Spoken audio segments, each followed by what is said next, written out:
Now on CoastTV News. Cottage homes. This is for people in Georgetown. A new push to cut housing costs in Georgetown, but the nonprofit needs approval first. Businesses and the bandstand. There's a lot that could be done. From the Rehoboth Summer Concert Series to parking spots, a butting of heads near the beach. Broken EV chargers. I don't think I'll ever be in the market for an electric vehicle. The plan to replace them at no cost to Ocean City. This is CoastTV News at 6. Cottage homes in Georgetown. A decision tonight could make way for more. Good evening. I'm Madeline Overturf. And I'm Charlie Sakaitis. Welcome to our News at 6. Our top story tonight is the county seat considering a new wave of affordable housing. The cottage homes are model homes in Georgetown that you see here. The homes cover anywhere from 450 to 800 square feet per house. Little Living, the nonprofit that builds these homes, wants to build around 20 more in Georgetown, but the nonprofit needs town approval first. Coast TV News reporter Brandon Ferguson is live in Georgetown. Brandon, the owner of Little Living, expects a yes vote from council this evening. Maddie, Little Living says they want to build up to 23 cottage-style homes on this 2-acre piece of land right off of East Market Street. Little Living says they expect a yes vote from Georgetown Town Council, while some people that live here in Georgetown hope that's not the case. Building more of these homes in Georgetown. That's what the president of Little Living, George Mangolo, wants to do. This is not a political issue.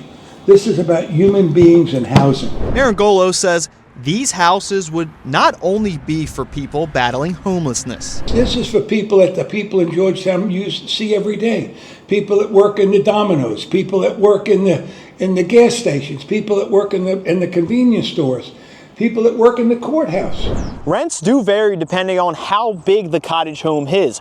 Little Living tells us a 1-bedroom costs $950, 2 bedrooms $1,100, and 3 bedrooms $1,200. Now, this rent includes all utilities, internet, and everything into one payment. But those prices aren't selling everyone here in Georgetown. One woman we spoke to off camera says she's been against the idea from the beginning, saying it will bring more problems to Georgetown than good. Little Living is very confident that Georgetown Council will pass the project tonight. This ordinance is going to pass tonight. It's going to pass probably 3 to 4 to 1. There'll be a lot of people there in favor of it. I think as many people in favor of it as are against it. Mangolo says these cottage homes are not the Pallet Village, and according to him, the cottage homes have worked in 35 states across the country. It's important to note that these cottage-style homes do not have a fixed income rate, so anyone is able to move into these homes. And Little Living tells us if they do get that yes vote that they're expecting from Georgetown Town Council, their next stop is Sussex County Planning and Zoning. Live in Georgetown, Brandon Ferguson, Coast TV News. Little Living tells Coast TV they also want to expand in Kent County too, and Frederica, wanting to build around 170 homes on 22 acres. The nonprofit expects to meet about January and February about this issue. New at 6. 6 disability rights groups and a man are suing to block Delaware's new medical aid in dying bill, saying it lacks proper safeguards. Disability rights groups filed the federal complaint looking to stop the law from taking effect January 1st. The bill allows eligible Delawareans to request and self-administer medication to end their lives. We do break this down. We have much more on the story right now on CoastTV.com. On your screen now is Cedar Beach Road. That's where Milford's fire company called Carlisle wants to build a new substation. To make that happen, Milford Council is considering a conditional use ordinance that would allow the city's fire company to turn a storage building into a new substation.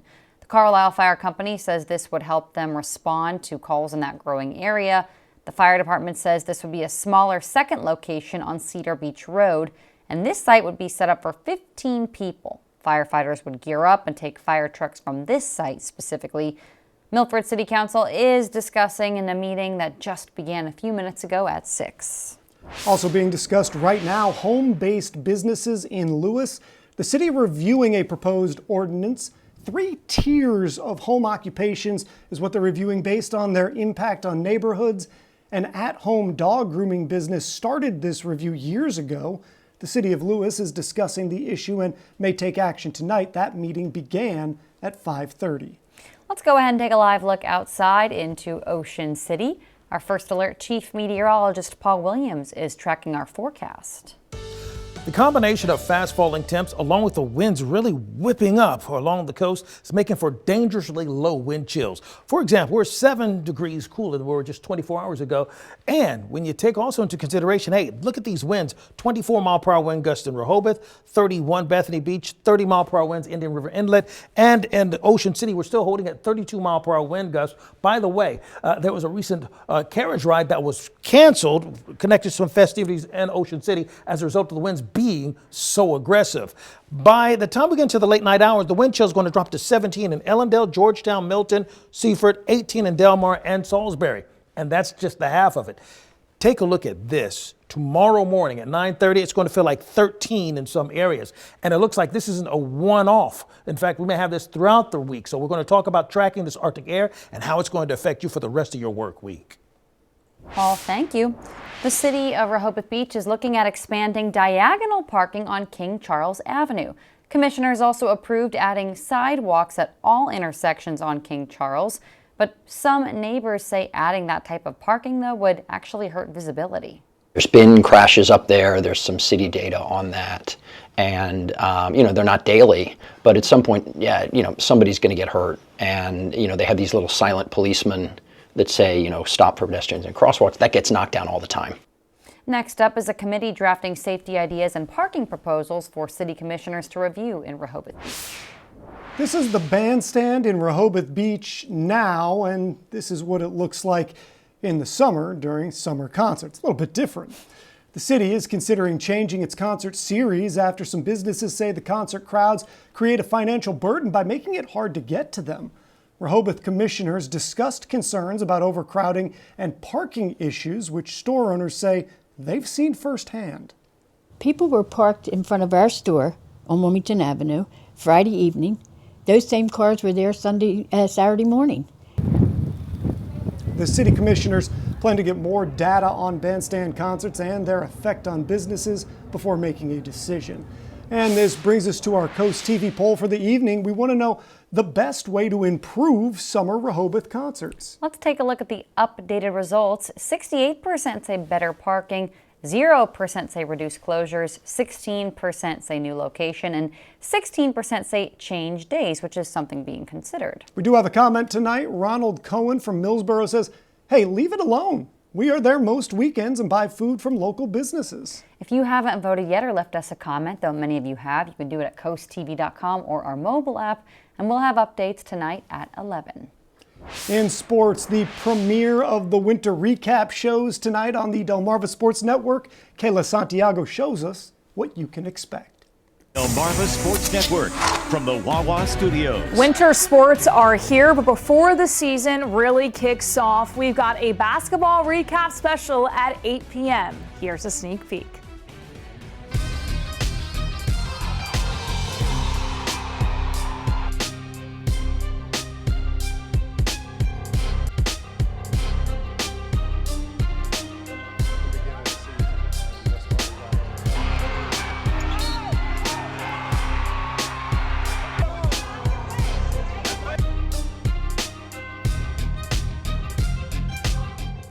And don't worry, wrestling fans, we didn't forget about you. Here's what you can expect tonight at 8:30 p.m.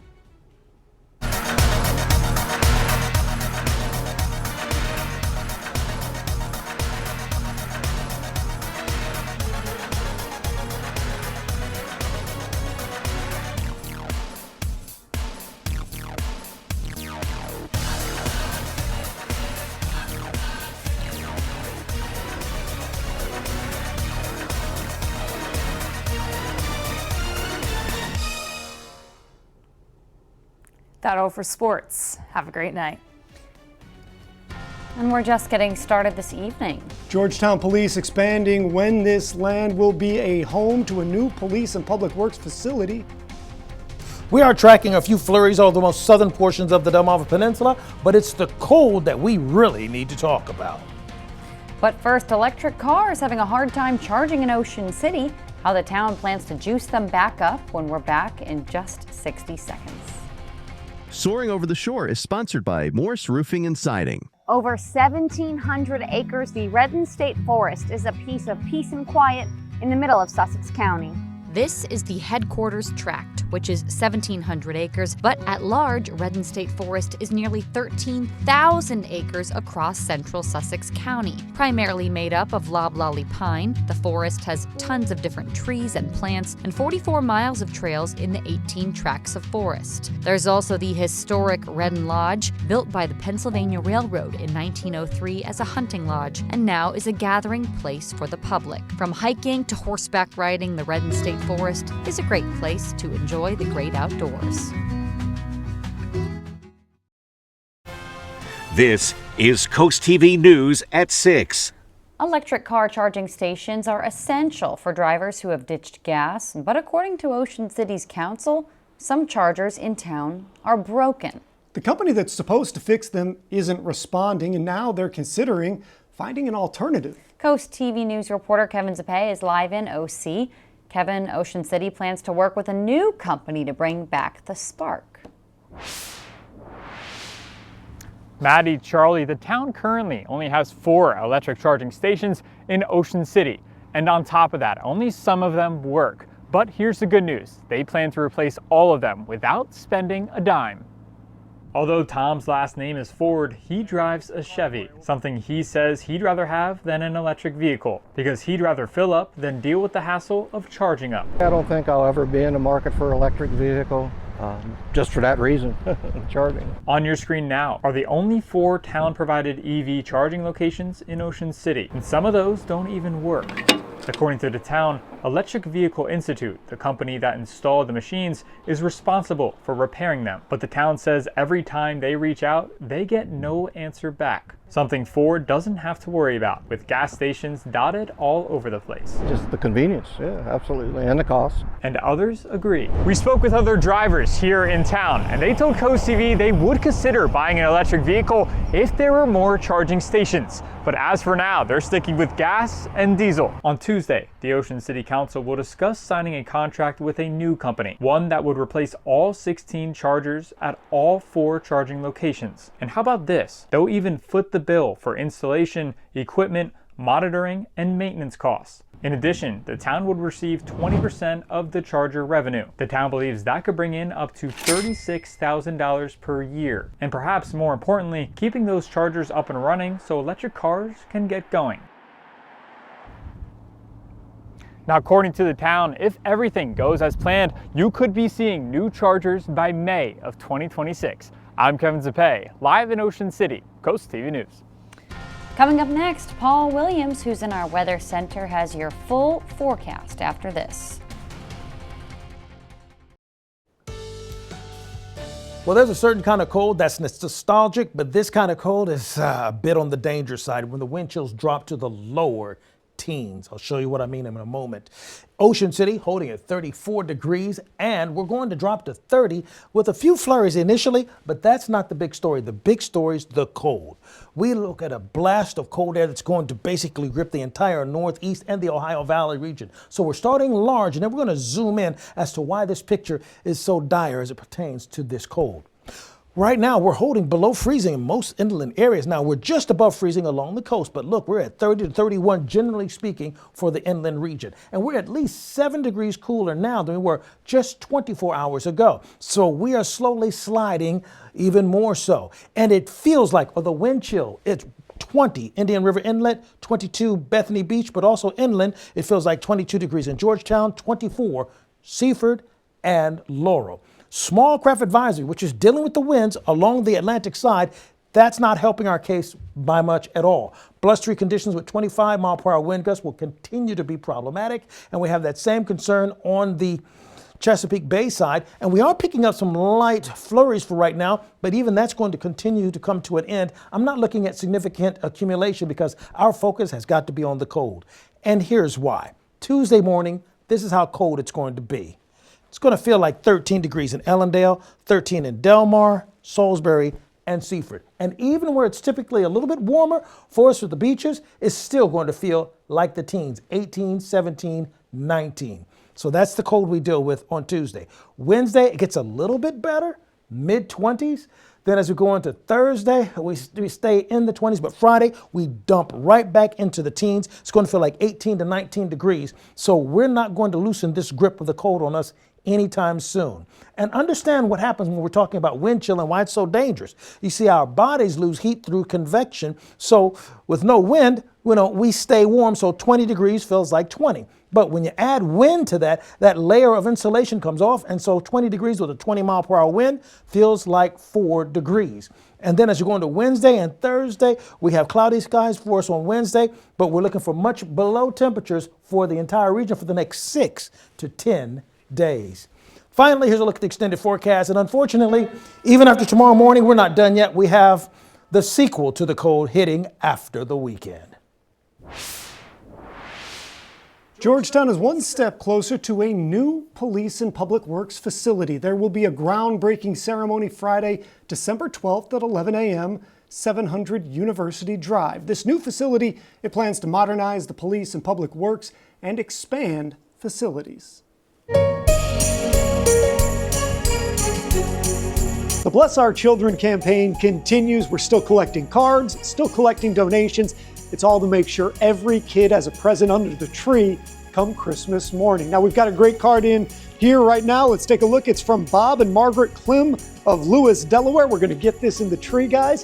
Thank you for sending it in. Businesses can help by accepting the Shell Brothers Challenge of donating at least $1,000. And if you want to help send a donation in a holiday card, we might just read it on the air. Send a check or money order to the address on your screen or donate online at blessourchildren.org. And we've already raised $226,000 to help children and families this holiday season. Again, and we mean this very much. Thank you so much to all who have donated. It is time for Delmarva's Holiday House, when we get to see some of your super awesome holiday decorations. I always love this. This picture shows a nice Christmas setup outside, sent in by Drew Farms of Bishopville.